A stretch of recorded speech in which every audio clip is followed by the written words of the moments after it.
Chapter 3. The Catalans. Beyond the bare weather-worn walls, about 100 paces from the spot where the two friends sat looking, listening, and drank their wine, was the village of the Catalans. Long ago, the fierce corn and critters of Spain settled on the tongue of land which is today. Whence it came, no one knew, spoke an unknown tongue. None of its chiefs, one in super Provençal, made the commune of Marseille to give them this bare and barren promontory, where, like the sailors of old, they run their boats ashore. Their request was granted. 3 months afterwards, around 12, 15 small vessels brought them thieves, gypsies of the sea. Small village sprang up. This village, conducted in a single and picturesque manner, half Moor, half Spanish, still remains. Inhabited by descendants of first colonists, spoke the language of their fathers. For 3 or 4 centuries they remained upon this small promontory, in which they settled like a flight of seabirds, without mixing with the Marseille population, intermarrying and observing their regional customs. The costume of their mother country has preserved its language. A reason follows along these only few of this little village. Andrew was left one of the houses, sunburned a beautiful dead-leaf colour peculiar to buildings of the country, within coated with whitewashed with a Spanish posada. A young and beautiful girl with hair as black as jet, her eyes velvety as a gazelle's, and riding her blade against wainscot, rubbing in a slenderly moulded finger a bunch of ease blossoms. The flowers which she was picking off and strewing on the floor. Her arms, bare to the elbow, round and model of the Elysian Venus, moved with a kind of restless impatience. And he tapped the earth with her arched and supple foot, so displayed a pure and full-shaped well-turned leg and red cotton, grey and blue cloaked, rocking, and 3 pieces from her seated chair was balanced 2 legs. Leaning his elbow on a warm, heated table was a tall young man of 20 or 22, who was looking at her with an air of vexation and unevenness was mingled. Question of his eyes, the firm, steady-gazed young girl told her to look. You see, Mercedes, said the young man, you used to come round again. Tell me, is this moment for a wedding? Answered you yet 100 times, Fernand. You only must be really stupid to ask me again. Well, repeat it, I beg of you, and may your life believe it. Tell me the 100th time you refused my love, which was yours under sanction. Let me understand once for all that you're traveling my happiness, my life or death, and nothing to you. I'd have dreamed for 10 years of being a husband, Mercedes. Knew that hope was the only stay of my existence. At least it was not I who ever encouraged you in that hope, Fernand. Why, Mercedes, you cannot reproach me with flights of cruelty. I already said to you, I love you as a brother. You do not ask from me more than sister's affection. My heart is another's. If this is not true, Fernand, yes, it's very true, Mercedes, right young man. Yes, you've been fully frank of me. You forget that among the Catalans, the sacred law to intermarry. You're mistaken, Ned. It's not a law, it's merely custom. I pray you do not cite this custom in your favour. Including the confusion, Fernand, and liberty against sufferance. I will in a moment call upon take up arms. Want to throw it, what would you do with me, a poor orphan, forlorn, without fortune, with nothing but a half-ruined hut, 3 ragged nets? Miserable intelligence left by my father to my mother to me, in dead a year. You know, Fernand, Christianity and public charity.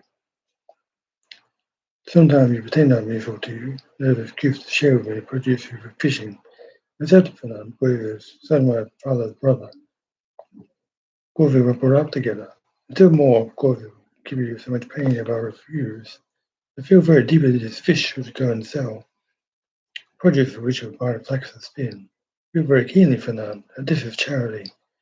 And if it were, Mercedes, poor alone as you are, you should me avoid the door of the first ship owner or the richest banker of Marseille. Where do we such as I have a good life? And careful housekeeper, where I can look for these better than you. Fernand, answered Mercedes, shaking her head, will become a bad manager. You shall say she remain an honest woman when loving no man better than a husband. Just content with my friendship, worth Say once more, that's all I promise. No promise no more than I can bestow. Understand, replied Fernand, you can endure your own wretchedness patiently. You're afraid to share mine. Well, Mercedes, beloved by you, all tempt fortune will bring me good luck. I shall become rich. Could extend my occupation as a fisherman, might get a place as a clerk in a warehouse. Even time and dinner myself. We do no such thing, Fernand. You're a soldier. Man, the Catalans God deserve no war. Remain a fisherman. Attend my friendship if I can't give you more. No, I'll do better, Mercedes. I will be a sailor and sail the costume of our fathers, which you despise. We'll wear a British hat, a striped shirt, blue jacket with anchor on the buttons. Would not that dress please you? What do you mean? Asked Mercedes with an angry glance. What do you mean? I don't understand you. I mean, Mercedes, you have thus harsh and cruel with me because you're picking someone who is thus tired. I've seen when you await is inconstant, or as he is not, but see if so to him. Fernand, cried Mercedes, I believe you're a good heart. Fernand, you look at the call out your age, jealousy, and anger of God. Yes, but don't deny it, I do wait. Your love of him, you may speak. But have not returned, so accusing him of inconstancy, which insinuate, I will tell you, he's all loving me and me only. The young girl made a gesture of rage. I understand you, Fernand. You'll be revenged on him because he don't love you. You will cross the Calais knife with his dark. What end would that answer? Do you see my friendship is a conquered, defeated friendship changes the behavior of a victor? Believe me, see a quarrel with a man is a bad method of pleasing a woman who loves that man. No, Fernand, you will not thus give way to the evil thoughts. You will have me for your wife, who connect yourself having me for your friend and sister besides. He added, I have troubled and moistened with tears. Wait, Fernand. You said just now the sea was treacherous. You've been gone 4 months. During these 4 months have been some terrible storms. Fernand made no reply, nor did he attempt to check the tears which flowed down the cheeks of Mercedes, though each of these tears would have shed his heart's blood, but the tears had flowed for another. Yet rose, paced up and down the hut, they were suddenly sobbing before Mercedes. Going, their hands clenched. Say, Mercedes, once and for all, is this your final determination? I love Edmond Dance. The young girl calmly replied, none but Evan shall ever be my husband. You always love him, as long as I live. And then let his whole head fall like a defeated man. He heaved a sigh, of a groan, and suddenly looking him full in the face, exclaimed Stephen, half pain in the nostrils. But if he is dead, if he is dead, then I shall die too. If he has forgotten you, Mercedes, cried joyless voice from without. Mercedes, ah! Then the young girl, blushing with delight, and finally leaving an excessive laugh. You see, he's not forgotten me. Well, here he is, rushing out toward the door, opening it, saying, Here, Evan, here I am. Renan, pale and trembling, drew back, like a traveller afraid of the servant, who on a chair beside Evan and Mercedes were clasping each other's arms, burning the sea of sun, shone the room in an open door, covered with a flood of light. At first they saw nothing around them. Intense happiness isolated them from all the rest of the world, and spoke in broken words. It was taken a joy so extreme that it seemed rather a expression of sorrow. And Evan saw the gloomy, pale, and threatening countenance of Fernand, as it was defined in the shadow, a movement of which he could scarcely counter himself. And Catalan placed his hand on a knife at his belt. May you pardon, said Dance, turning to did not perceive there were three of us. And turning to Mercedes, inquired, Who is this gentleman? One who will be your best friend, Dance. Well, my friend, my cousin, my brother, is Fernand. Man after you, Evan, I love best in the world. Do you not remember him? Yes, said Dance, and that links in Mercedes' hand. Lessening one of his own, extended the other to Catalan in a cordial air, but Fernand, so responding with his amiable gesture, lay mute and trembling.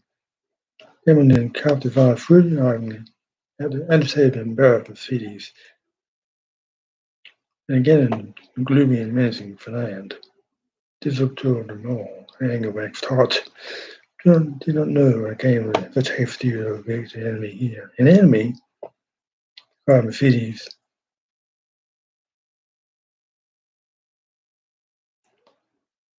With an angry look at the coven. An enemy in my house, do you say, Edmund? If I believe that, I'll place my eye on yours, courage Mercedes. Leaving the house and turn to him no more. The man's eye darted lightning. And should any misfortune occur to you, dear Edmund, she continued with the same calmness, beautiful land, and girl read at every inner steps with series of thought. If this misfortune should occur to you, then send high point of Cape de Morbihan, cast itself headlong from it. Renee became deadly pale. But you are deceived, Edmund, he continued. I have no enemy here. No one but Renee, my brother, who cut your hand of a devoted friend. At this words, the young girl fixed an imperious look on the Canlan, who was fascinated by it, came slowly toward Edmund and put his hand. Hatred like a power through a furious wave of struggling against the strong ascendancies which the city of expired over him. Guessing over, he had touched Edmund's hand. He felt he had done all he could do. Raced hastily out of the house. Oh, exclaimed, running furiously and tearing his hair. Well, who will relieve me from this man? Wretched that I am. Hello, hello, Fernand. Where are you running to? In a voice. The man stopped suddenly, looked around him. Steve Codrus sitting at a table with Danglars under an arbor. Oh, for Codrus. Why don't you come? Are you in such a hurry? You've no time to have your friends. Take them and have a full bottle between them. And Danglars. The man looked at him with both a stupefied air, but didn't say a word. Seemed besotted to Danglars, pushing Codrus with his knee. Are you mistaken to dance triumphant in spite of all you believed? Well, I must inquire into that. The Codrus was replying, turning towards the man said, well, Caroline, can't you make up your mind? And then walked away in perspiration, steaming from his brow. Really added another shade of scenery, and restored somewhat of calmness to his senses. His coolness somewhat of refreshment to his exhausted body. Good day, said he. You called me, didn't you? He fell rather than sat down on one of the seats in front of the table. Called you because only like a madman. I'm afraid I would throw yourself into the sea. The girl was laughing. Why? Men as friends, not only offer him a glass of wine, but moreover, when there's only 3 or 4 pints of water unnecessarily. Fernand gave it the word. He was able to stop, with his head in his hands, that was leaning on the table.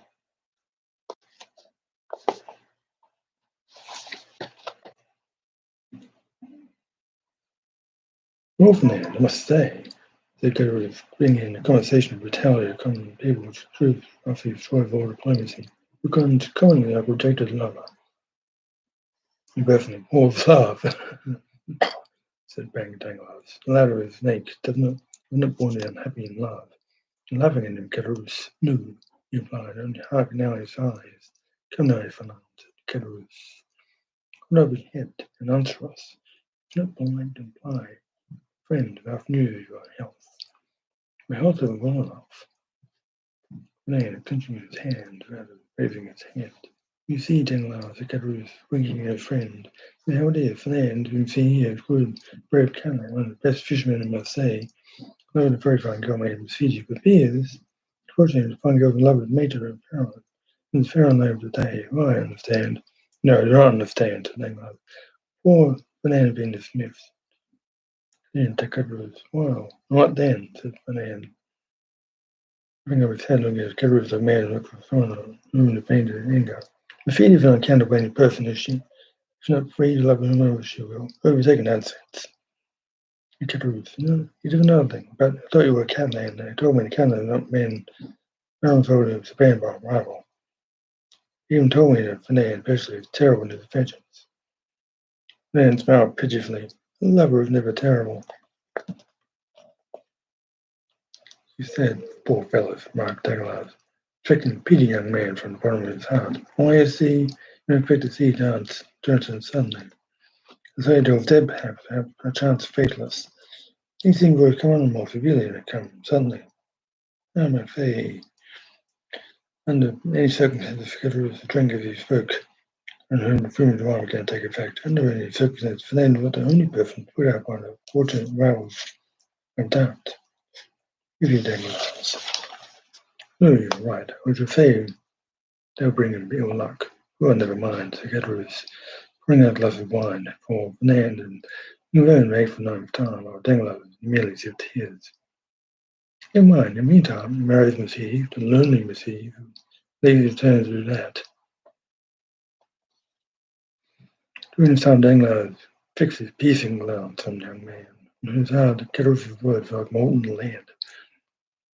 When is the wedding to be? He asked. Oh, it's not yet fixed, murmured Fernand. No, it will be, the kettle. Surely it's down to the captain of Aaron Danglars. Danglars showed an unexpected attack, and the kettle countered his good mind. The taker whatever the blow premeditated. There's nothing envy in the countenance already made a brutal and stupid by drunkenness. Well, said he, friend rather never drink to cabin Evan dance. Husband of a beautiful Catalan. Edwards raised his glass to mouth unsteady hand, one of the contents of gold.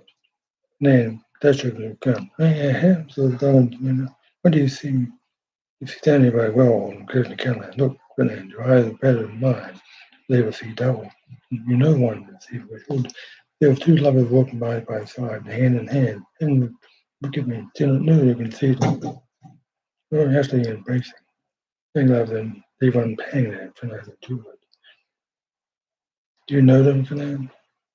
Yes, said the reply in a low voice. It is Evan and Francedes.